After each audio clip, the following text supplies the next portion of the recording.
홍남기 경제부총리가 어저께 국민일보하고 인터뷰를 했습니다.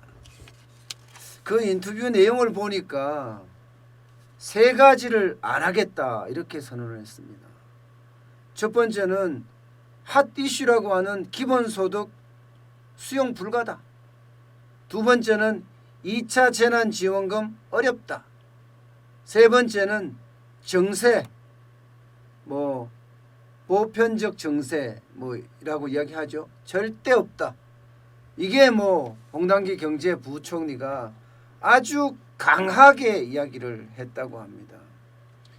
다른 어느 때보다가 지금 대한민국의 여건이 어려운데 이렇게 돈 퍼주는 정책을 해서 되겠냐 하는 이야기겠지요. 예. 그러면서 말입니다. 한 가지를 더 보탰습니다. 제가 계속 이야기했던 거 있잖아요. 재정 준칙을 8월까지 만들어서 국회에 제출하겠다 이렇게까지 이야기했어요. 요거는 믿을 만하다. 예, 그런 생각이 듭니다. 일단 홍남기 경제부총리가 이 세 가지 기본소득이 없다, 2차 재난지원금 없다, 그리고 정세 없다, 이 세 가지에 대해서요. 기본적으로는요. 재정이 부족하지 않다는 이야기도 있어요. 정세 없다는 이야기는 그 이야기잖아요. 일단 하나씩 풀어보겠습니다. 자, 기본소득에 대해서 이런 이야기를 했습니다. 일단 기본소득에 대해서는요. 네 가지 측면에서 부적절하다 이렇게 평가를 했어요. 첫 번째, 저는 첫 번째가 제일 골 때립니다. 모든 국민에게 줘야 하는지에 대한 공감대가 있는지 봐야 한다. 이게 경제부총리가 이렇게 말하면 안 되죠. 모든 국민에게 줘야 하는지에 대한 공감대가 있는지 봐야 한다. 이게 무슨 이야기예요? 공감대가 있으면 준다는 이야기인가요? 경제는 지표입니다. 지표. 숫자로 나타냅니다. 이게 지금 정무적으로 판단한다는 겁니다. 예. 아무리 어려워도 나한테 돈이 없는데 줄 수 없으면 줄 수 없다. 줄 수 있으면 줄 수 있다예요. 근데 공감대가 있는지 봐야 한다.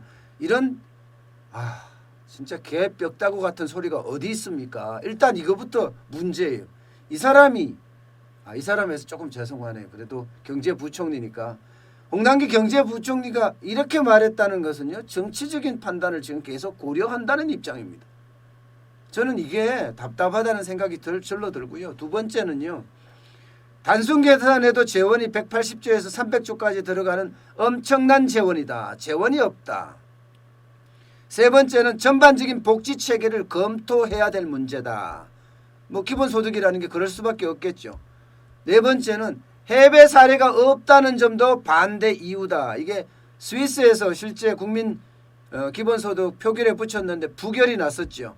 예, 그런 게 있기 때문에 기본소득은 도입하지 않는다. 이렇게까지 네 가지까지 이야기를 했어요. 글쎄요. 저는 첫 번째로 꺼냈던 게 국민의 공감대가 있는지 봐야 한다. 이 말이 참 모르겠습니다. 저는 정무적으로 판단했다고 생각이 듭니다. 경제부총리 입장에서는요. 수치로 말해야 되는데 수치로 말하지 않는 게 참 안타깝다. 그 뒤에 가서 이제 수치로 말하는 거예요. 이게 만약에 한 네 번째쯤 이야기를 했으면 그럴 수도 있다. 국민이 다 달라는데 안 줄 수가 있어? 그렇게 말할 수도 있지만 경제부총리 입장에서는요. 목에 칼이 들어와도 안 되는 거는 안 돼야 됩니다. 2차 재난지원금에 대해서도 1차 재난지원금은 워낙 우리 경제가 어렵고 또 지금 위기 상황이기 때문에 일시적으로 예외적으로 지원한 것이지 이것을 2차 3차 이렇게 줄 그런 형편이 안 된다. 그리고 정부가 전혀 검토하고 있지 않다. 그 자체가 부적절하다고 생각한다. 아주 여러 가지를 이야기했습니다. 그런데 이 내용도 이미 경기도 지사 이재명 지사가 전 국민에게 20만 원씩 지급이 필요하다고 이미 주장을 했죠. 그에 대한 이야기입니다. 세 번째가 정세예요. 국가 부채가 증가하는데 정세 논란에 대해서도 정세 불가다. 이렇게 딱 잘라 말했습니다. 홍남기 경제부총리는요. 지금 위기 속에서 기업들이 위기 돌파하고 경제 회복을 하려는 상황인데 정세 논의가 부적절하다. 그래요? 돈 퍼준 게 지금 얼마인데요? 전체적으로 하면 코로나19 위기로 250조라고 얘기했습니다. 250조.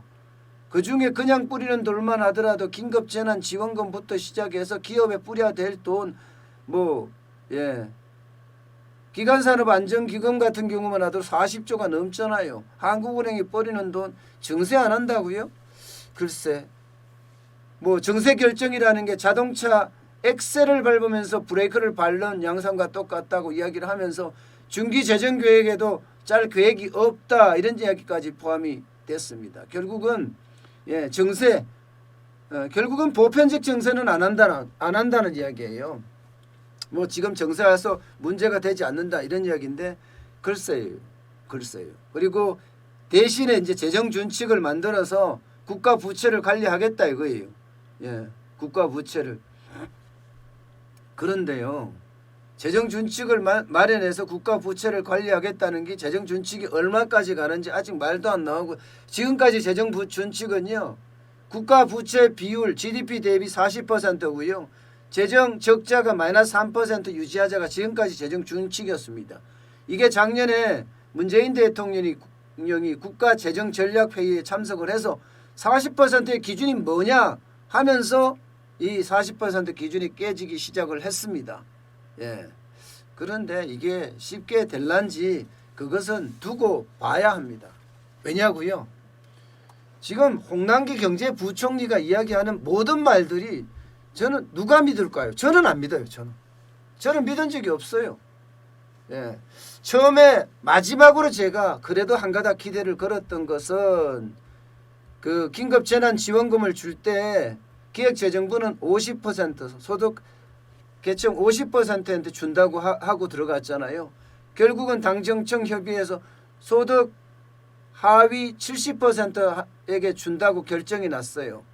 그때 홍남기 경제부총리가 나는 동의하지 않았다요. 나는 동의하지 않았다. 이게 말이에요. 말 방구예요. 저는 그게 이해가 안 돼요. 나는 동의하지 않았다. 이 말은 그러면 청와대는 동의했고 여당은 동의했는데 나는 동의하지 않았다. 이런 뜻인가요? 그럼 나는 문제가 없다. 이런 뜻이에요? 경제사령탑이 누군데? 이거는 책임 회피이자 면피를 하려고 하는 아주 얄팍한 수단이라고 생각을 했기 때문에 그때부터 저는 홍남기 경제부총리 말 믿지 않았습니다. 그 이후에도 긴급재난지원금 100% 준다고 이야기를 했을 때 홍남기 경제부총리 또 안 준다고 했어요. 결국 줬잖아요. 그뿐이 아니에요. 미세먼지가 난리가 났을 때 2018년 초인가요? 그때 추경에 대한 이야기가 나왔습니다. 홍남기 경제부총리 추경 없다고 했어요. 그런데 청와대 한마디 하니까 바로 추경 만들었습니다. 그리고 정권거래세 인하해달라고 아우성이 많았습니다. 그 당시에 증권시장이 거의 경제위기 수준으로 폭망을 했거든요. 그런데 없다고 했습니다. 그 뒤에 이해찬 더불어민주당 대표가 가서 정권거래세 인하하겠다고 이야기를 했죠. 그래서 결국 어떻게 됐어요? 0.05% 정권거래세 인하했습니다. 0.3%의 거래세가 0.25%로 떨어졌어요. 지금까지 신뢰를 지킨 게 있어야지. 지금 재난지원금 없다, 기본소득 없다, 정세 없다 이 말을 믿을 수가 있죠. 저는 믿을 수 없다고 봅니다. 더더욱이 믿을 수 없는 게 지금 여당이 가고 있는 길이에요. 여당이 가고 있는 길. 지금 더불어민주당이 지금 몇 석입니까?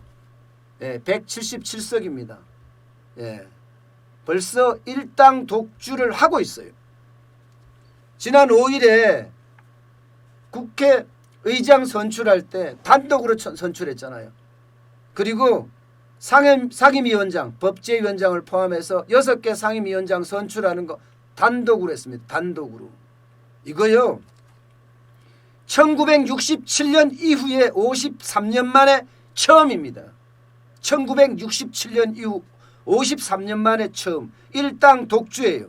그들이 말하는 유신이니 군사독재니 할 때도 이런 일은 없었다는 겁니다. 단 한 번도 없었던 일이 국회에서 일어났어요. 일당 독주가. 예, 다시 말하지만 그 당시에 유신 독재니 군사 독재니 그런 모든 말을 퍼부었던 그들도 하지 않았던 일을 지금 더불어민주당은 했답니다. 그러면요.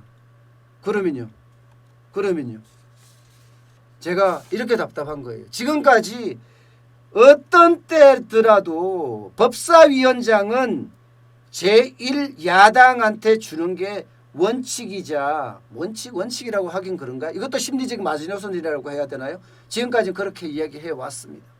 그런데 일당 독주가 되니까 결국은 마음대로 하는 거예요. 마음대로. 심지어 미래통합당의 원내대표가 무슨 죄를 지었길래 법사위를 강탈하나 이런 피켓을 들고 있었다고 이야기를 할 정도예요.